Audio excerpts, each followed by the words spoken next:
ತಾನು ಕಟ್ಟಿಕೊಂಡ ಹೆಂಡತಿಗೆ ಮಾತು ಬರಲ್ಲ ಅಂತ ಪತ್ನಿಗೆ ಕೈಕೊಟ್ಟು ಓಡಿಹೋದ ಪತಿರಾಯನಿಗೆ ಗ್ರಾಮಸ್ಥರೇ ಹಿಗ್ಗಾಮುಗ್ಗಾ ಗೂಸ ಕೊಟ್ಟಿದ್ದಾರೆ.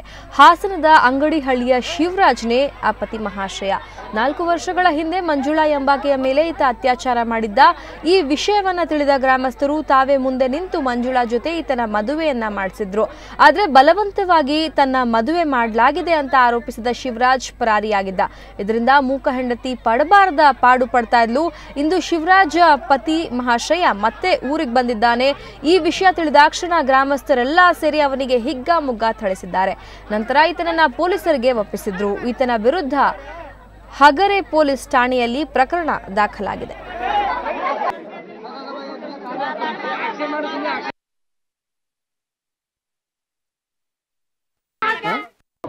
ಈಗ ಅವನ ಹುಡುಗಿತ ಬಾಳ್ವೆ ಮಾಡಬೇಕು, ಹುಡುಗಿತ ಸಂಸಾರ ಮಾಡಬೇಕು. ಇನ್ನು ಮುಂದೆ ಹೆಣ್ಣು ಮಕ್ಕಳನ್ನ ಈ ತರ ಅನ್ಯಾಯ ಆಗಬಾರ್ದು. ಒಂದು ಹೆಣ್ಣು ಮುಯ್ಯ ಹುಡುಗಿ ಬಾಳ ಆಗಿದೆ. ನಮ್ಮ ಹೊಟ್ಟೆ ಹೆಣ್ಣು ಮಕ್ಕಳು ಇದ್ದಾವೆ. ಪ್ರತಿ ಈಗ ದುಡ್ಡಿದೆ ಕಾಸಿಂದ ಹೇಳ್ತಾರೆ. ನೆನ್ನೆ ಹೋಗಿ ಆ ಮೂಗಿ ಹುಡುಗ ಒಂದು ಮಗು ಇದೆ, 1 ವರ್ಷ ಮಗು. ಆ ಮಗುನ ಕುತ್ತಿ ಇಟ್ಟು ಸಾಯಿಸ ಹೋಗ್ಬಿಟ್ಟು ಆ ಮಗುನೇ ಸಾಯಿಸಿದ್ರೆ ನಾಳೆ ಬ್ಲಡ್ ಚೆಕ್ ಮಾಡೋಕೆ ಸರ್ಕಾರ ಅಪ್ರೂವ್ ಸಿಗಲ್ಲ ಅಂತ ಹೇಳಿ ಆ ಮಗುನ ಸಾಯಿಸ ಹೋಗಿದ್ರು.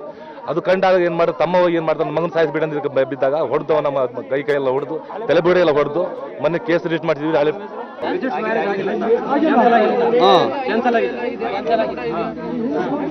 ಹುಡುಗ ನಾವೇ ಕರ್ಕೊಂಡು ಹೋಗ್ಬೇಡಲ್ವಾ?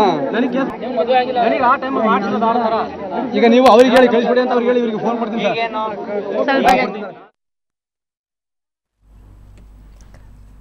ಬನ್ನಿ ಈ ಬಗ್ಗೆ ಮತ್ತಷ್ಟು ಮಾಹಿತಿ ಪಡೆಯೋಣ ನಮ್ಮ ಪ್ರತಿನಿಧಿ ನಾಗರಾಜ್ ಅವರಿಂದ. ನಾಗರಾಜ್, ಈ ಶಿವರಾಜು 4 ವರ್ಷ ಸಂಸಾರ ಮಾಡಿದ ನಂತರ ಮೂಕೆ ಅಂತ ಗೊತ್ತಾಯ್ತಾ ಹೆಂಡತಿ, ಯಾಕೆ ಓಡ್ ಹೋದಂತೆ, ಏನ್ ಕಾರಣ ಕೊಡ್ತಾನೆ? ವಿಜಯ ಇಲ್ಲ, ಅವಳು ಮೂಕಿ ಅಂತ ಗೊತ್ತಿದ್ದೇನೆ. ಅವಳ ಮೇಲೆ ಅತ್ಯಾಚಾರ ಮಾಡಿದ ನಂತರ ಗ್ರಾಮಸ್ಥರು ಎಲ್ಲರೂ ಮುಂದೆ ನಿಂತು ಅವನನ್ನು ಮದುವೆ ಮಾಡಿದ್ರು. ಅಲ್ಲದೆ ನೋಂದಣಿ ಮದುವೆ ಕೂಡ ಆಗಿತ್ತು. ಆದ್ರೆ ಆಕೆ ಜೊತೆ ಕೇವಲ 6 ತಿಂಗಳ ಸಂಸಾರ ಮಾಡಿದ ಶಿವರಾಜ್ ಆನಂತರ ಊರು ಬಿಟ್ಟು ಪಲಾಯನ ಆಗಿದ್ದ. ಆಮೇಲೆ ಅವರ ಶಿವರಾಜನ ಕುಟುಂಬದವ್ರು ಬಂದು ಮಂಜುಳಾ ಮನೆ ಮೇಲೆ ಅಟ್ಯಾಕ್ ಮಾಡೋದು, ಹಲ್ಲೆ ಮಾಡೋದು, ಅನಗತ್ಯ ಕಿರುಕುಳವನ್ನು ಕೊಡ್ತಾ ಇದ್ರು. ಈ ಸಂಬಂಧ ಅನೇಕ ಬಾರಿ ದೂರು ನೀಡಿದ್ರು ಕೂಡ ಯಾವುದೇ ಪ್ರಯೋಜನ ಆಗಿರ್ಲಿಲ್ಲ. ಇಂದು ಶಿವರಾಜ್ ಸ್ವತಃ ಗ್ರಾಮಕ್ಕೆ ಬಂದ ಸಂದರ್ಭದಲ್ಲಿ ಸಾರ್ವಜನಿಕರು ಅವನನ್ನು ಹಿಡಿದು ಕಂಬಕ್ಕೆ ಕಟ್ಟಿ ಥಳಿಸಿ ಆಮೇಲೆ ಅವನಿಗೆ ಪೊಲೀಸ್ ವೀಕ್ಷಿಸಿದ್ದಾರೆ. ವಿಜಯ.